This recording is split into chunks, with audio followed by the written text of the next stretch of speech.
Hello students, welcome to all of you at your own YouTube channel physics में solution.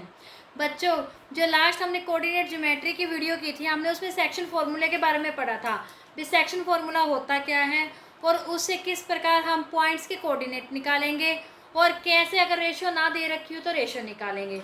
आज हम करेंगे कुछ और टाइप के और सम इसी सेक्शन फार्मूले से भी। अगर हमारे इस टाइप के सम आ जाते हैं, हम उन्हें कैसे सॉल्व करेंगे। तो आज का हमारा टॉपिक बच्चों 10th क्लास के लिए और हर एक कॉम्पिटिशन एग्जाम के लिए बहुत इंपॉर्टेंट है, ध्यान से समझना। तो बच्चों, आज का टॉपिक स्टार्ट करने से पहले हमारी वीडियो को लाइक कर दीजिए, शेयर कर दीजिए। सबसे पहले हम दोबारा से हमारा सेक्शन फॉर्मूला लिख लेते हैं। क्या होता है बच्चों, क्या था, पी एक्स वाई क्या था, m1x2 प्लस में m2x1 divide by m1 plus में m2। और वाई कोऑर्डिनेट कैसे निकाला था हमने, m1 y2 प्लस में m2 y1 divide by m1 plus में m2। m1 m2 क्या थी, जहाँ पर रेशो थी, और x1 x2 पहले x1 y1 क्या थे, पहले पॉइंट के कोऑर्डिनेट, और x2 y2 दूसरे पॉइंट के कोऑर्डिनेट थे। चलिए, अगर हमारा मान लीजिए कुछ और टाइप का सम आ जाता है, मान लीजिए ऐसा सम है, if 1 2 4y x6 3y 3 5 are the vertices of a parallelogram.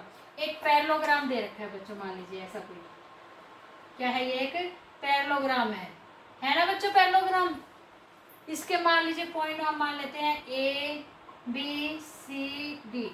Okay बच्चों, एक बात ध्यान रखना, ये पॉइंट मैंने शायद पहले भी बताया था, हम ऐसे मानेंगे continue A B C D. Okay okay, इन्होंने क्या दे रखे हैं, इनके पॉइंट्स दे रखे हैं, ये दे रखे हैं 1 2, बी दे रखा है 4y, सी दे रखा है इन्होंने x6, और डी दे रखा है इन्होंने 3 5। ओके, हम इसके डायगोनल ड्रॉ कर ही लेते हैं, क्योंकि हमें पता है डायगोनल्स की इसकी जरूरत मोस्टली पड़ेगी हमें। ओके, अब इन्होंने क्या कहा है, parallelogram taken in order. Order का मतलब यही है बच्चों, इस तरीके से लेना है A B C D. Okay, find X Y. आपको जो इसमें ये एक्स और वाई दे रखे हैं ना, इनकी पॉइंट इनकी वैल्यू निकालनी है। सबसे पहली बात बच्चों, आपको पता है जो पैरेललोग्राम होता है, इसमें क्या होता है, इसमें आमने सामने की जो लाइंस होती है वो क्या होती है, पैरेलल होती है। और जो इनके डायगोनल्स होते हैं वो इक्वल तो नहीं होते, हमें पता है, लेकिन वो एक दूसरे को बाइसेक्ट तो करते हैं ना। कहाँ कर बाइसेक्ट तो करते हैं, मान लीजिए एक दूसरे को बाइसेक्ट कर रहे हैं इधर पी पॉइंट पर। किस पर, पी पॉइंट पर। सबसे पहले हम ले लेते हैं डायगोनल ए सी। क्या लेंगे हम, डायगोनल ए सी। पी क्या होगा, इसका मिड पॉइंट है, क्योंकि अभी अभी मैंने कहा ये जो डायगोनल्स होते हैं एक दूसरे को बाइसेक्ट करते हैं, यानी बी डी ए सी को बाइसेक्ट कर रहा है और ए सी बी डी को बाइसेक्ट कर रहा है। इसका मतलब डायगोनल ए सी में पी क्या हो जाएगा, मिड पॉइंट हो जाएगा। क्या हो जाएगा, मिड पॉइंट हो जाएगा। और रेशियो क्या बन जाएगी इसकी, 1:1, क्योंकि बाइसेक्ट कर रहा है, यानी दो इक्वल पार्ट्स बन रहे हैं। हमने तो इक्वल पार्ट्स बन रहे हैं, तो कुछ और रेशियो मानने से हम 1:1 मान लेते हैं। ओके बच्चों, चलिए इसमें पी के कोऑर्डिनेट हम मान लेते हैं, क्या है, कुछ भी मान लीजिए आप पी के कोऑर्डिनेट, जो भी आपको मानना है। मान लिया हम यहाँ पे पी के कोऑर्डिनेट निकाल रहे हैं, तो कैसे निकालेंगे, ये है हमारा m1, ये है m2, तो इसके रिस्पेक्ट में ये x1 हो जाएगा, y1 x2 और y2। हम यहाँ पे xy क्यों नहीं मान रहे, क्योंकि xy ऑलरेडी इन्होंने दे रखा है। तो p के पॉइंट्स अब कैसे निकालोगे बच्चों, चलिए p के पॉइंट्स निकालिए। m1 क्या है बच्चों हमारा, m1 है 1 मल्टीप्लाई x2 यानी x, प्लस में 1 मल्टीप्लाई 1 यानी x1 डिवाइड बाय 1 प्लस में 1, कोमा m1 1, y2 कितना है बच्चों 6, प्लस में 1 मल्टीप्लाई 2 डिवाइड बाय 1 प्लस में 1, क्या आ जाएगा बच्चों, x प्लस में 1 डिवाइड बाय 2, 6 प्लस में 2 डिवाइड बाय 2। सॉल्व कीजिए, x प्लस में 1 डिवाइड बाय 2, और ये हो जाएगा 8/2 यानी 4। क्या हो जाएगा, x प्लस में 1 डिवाइड बाई 2 और 4, ये हमारे हो जाएंगे p के कोऑर्डिनेट। लेकिन अगर हम डायगोनल लेते हैं दूसरे वाला, डायगोनल बी डी में, इसमें भी क्या होगा, p मिड पॉइंट होएगा, तो हम इससे भी p के कोऑर्डिनेट निकाल सकते हैं। कैसे निकालोगे, वही इसकी रेशियो भी 1:1 बनेगी। लेकिन अब जो हमारे x1 और x2 है, हम क्या मान लेते हैं, ये होंगे x1 y1 x2 y2। Okay बच्चों, मान ली इस तरह से, कोई डाउट तो नहीं इसमें। चलिए आप इसको भी मान सकते हैं x1 y1, ओके, इसको भी मान सकते हैं x2 y2, आपकी मर्जी, आप किसी को भी मान सकते हैं, इसमें कोई फर्क नहीं पड़ता, आपको जिस हिसाब से करना है कर लीजिए। 1 मल्टीप्लाई x2, चलिए हमने इसको माना है तो इसको लिख लेते हैं 1 मल्टीप्लाई 4 प्लस में m2 कितना है 1 multiply with 3, okay, divide by 1 plus में 1, उसके बाद 1 मल्टीप्लाई y प्लस में 1 multiply with 5 divide by 1 plus में 1, इसको भी सॉल्व कीजिए। 4 प्लस में 3 7/2 मल्टीप्लाई y प्लस में 5/2, ये इसके कोऑर्डिनेट बन गए। ओके बच्चों, आए समझ में। लेकिन हमें पता है p इसका भी मिड पॉइंट था, p इसका भी मिड पॉइंट है, और दोनों में p की वैल्यू आई है। क्या आई है? p की वैल्यू आई है। तो हम इन दोनों को क्या कर सकते हैं, इन दोनों को वैल्यू है तो पॉइंट एक ही, तो इसका मतलब क्या होना चाहिए, दोनों सेम सेम वैल्यू होनी चाहिए, अलग तो नहीं होनी चाहिए। पॉइंट तो एक ही है ना, दोनों के दोनों p पॉइंट पर बाइसेक्ट कर रहे हैं। इसका मतलब क्या है, हमारा ये और ये पॉइंट एक होने चाहिए, ये और ये पॉइंट एक होने चाहिए, मतलब कि बराबर होने चाहिए। तो फिर इसका मतलब हम क्या करेंगे, because p is the mid point of both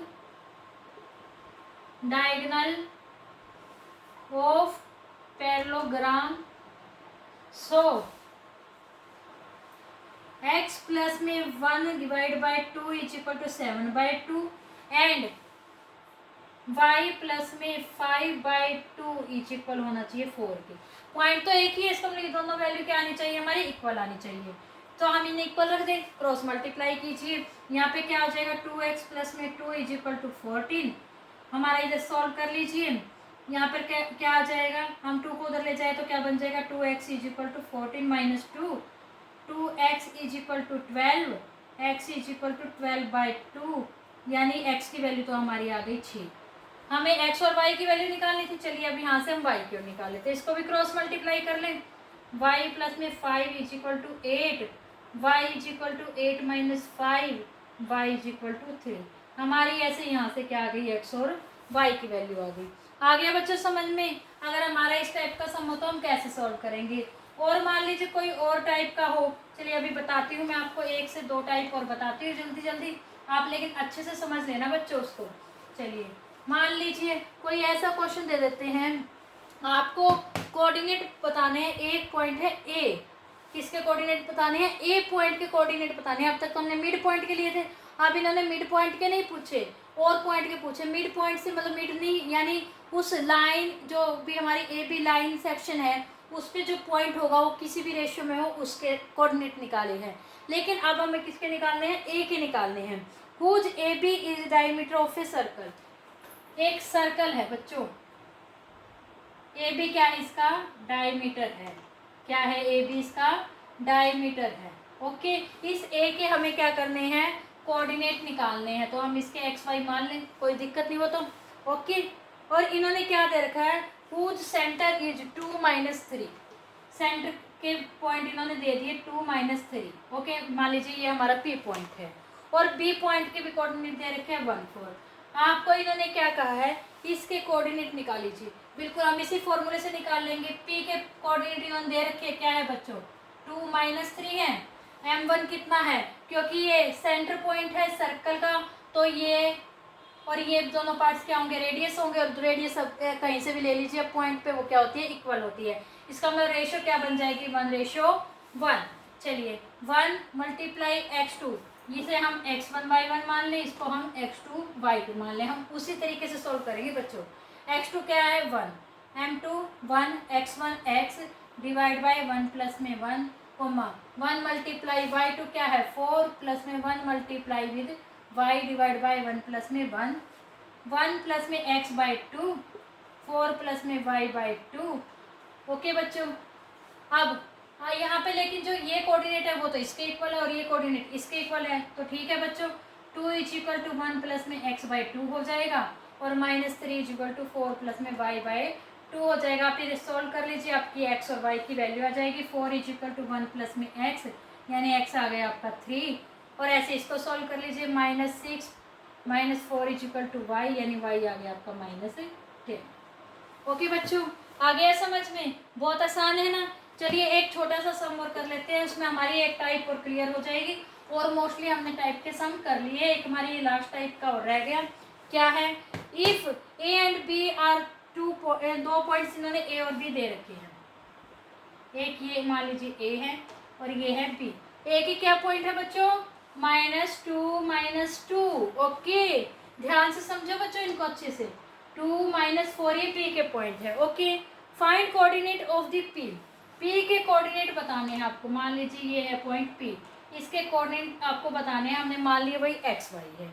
okay, P such that P point इस लाइन सेगमेंट पे इस तरह से है।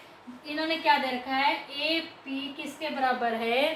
3/7 के ऑफ ए बी। इस हमें जो ये चीज कंडीशन दे रखी है ना, इससे आप क्या निकालोगे? इस कंडीशन से आप इसकी रेशियो निकालोगे। कैसे रेशियो निकालोगे? इसका मतलब क्या है? ए पी ये इतना हिस्सा इस पूरे ए बी का 3/7 भाग है। 3/7 भाग से मतलब क्या है? अगर ए बी के टोटल 7 भाग है तो उसमें ए पी के क्या भाग है? 3 भाग है। क्या है? 3 भाग है। आई बात समझ में आप लोगों को? तो हम इसकी रेशियो कैसे निकालेंगे? अब मान लीजिए हम इस लाइन के टोटल 7 भाग कर लेते हैं। बिल्कुल नॉर्मल तरीके से बताऊंगी मैं आप लोगों को। 1 2 3 4 5 6 7। देखना बच्चों 7 हो गए ना। 1 2 3 4 5 6 7। ये 7 के 7 हमने इक्वल पार्ट्स लिए हैं। ठीक है, मुझसे कम ज़्यादा हो गए लेकिन ये इक्वल लेने हैं। ओके, अब इन्होंने क्या कहा है? पी पॉइंट है यहाँ पर 3 हिस्सों पर, 1 2 और 3 हिस्सों पर क्या है? पी पॉइंट है। यानी हमारा जो इतना है वो 3 हिस्से हैं। बच्चे हुए कितने रह गए बच्चों? 4। कितने हो गए? 4। यानी इस पी पॉइंट ने ए बी को किस रेशियो में डिवाइड किया? 3/4 में। आ गया समझ में? हमने कैसे किया ये? इस जो 3/7 ऑफ ए बी दे रखा था, इसका मतलब ये था 7 में से 3 भाग। यानी अगर ए बी के 7 भाग है तो ए बी के कितने हो जाएंगे? 3 भाग। मैंने क्या किया? रफली तौर पर ए बी के 7 भाग कर लिए और उसमें से 3 भाग हमने पी पॉइंट पर कर लिए। बच गए कितने? 4 भाग। इसका मतलब पी पॉइंट ने इस लाइन सेगमेंट को 3/4 में डिवाइड कर दिया। ये देखो ये 3 है तो ये बचे हुए 1 2 3 और 4। आ गया समझ में? अब हमारे पास m1 m2 भी आ गया। x1 y1 था ही, x2 y2 भी था। अब आप आसानी से क्या कर सकते हैं? इसमें पी एक्स वाई की वैल्यू निकाल सकते हैं। कैसे निकालोगे? m1 3 मल्टीप्लाई x2 2 प्लस में m2 4 multiply with -2 divide by 3 plus में 4। Similarly 3 multiply with y2 -4 plus में 4 multiply with y1 -2 divide by 3 plus में 4। सॉल्व कर लीजिए। 6 - 8 डिवाइड बाय 7 माइनस में 12 माइनस में 8 डिवाइड बाय 7 -1/7 माइनस में 20/7। आ गया समझ में? ये बात बच्चों बहुत अच्छे से, सॉरी इधर आएगा -2। ये बात बहुत अच्छे से समझ में आ गई होगी। हमने कैसे इसकी रेशियो निकाली है। हमने क्या किया? हमने इसमें पूरे के क्या कर दिया? हमने इसके 7 पार्ट्स करके एपी का जो 3 पार्ट थे एपी को हमने 3 पार्ट दे दिए। बचा हुआ किसका हो गया? पीबी का। पीबी के पास कितने हो गए? 4 पार्ट। इसका मतलब पी ने इस एबी को 3/4 में डिवाइड कर दिया। आई होप बच्चों आप लोगों को आज का हमारा इस सेक्शन फॉर्मूले से रिलेटेड कुछ और टाइप के सम कैसे सॉल्व करने हैं वो समझ में आ गया होगा। फिर भी कोई डाउट है तो कमेंट सेक्शन में कमेंट करके पूछ सकते हैं। और अगर आपको हमारी आज की वीडियो अच्छी लगी हो तो हमारे वीडियो को ज़्यादा से ज़्यादा लाइक कीजिए, शेयर कीजिए, चैनल को सब्सक्राइब कीजिए और बेल आइकन जरूर दबाइए ताकि आपको हमारे आने वाली नेक्स्ट वीडियोज़ की नोटिफिकेशन मिलते रहे। तो बच्चों तब तक के लिए good bye, take care, thank you बच्चों।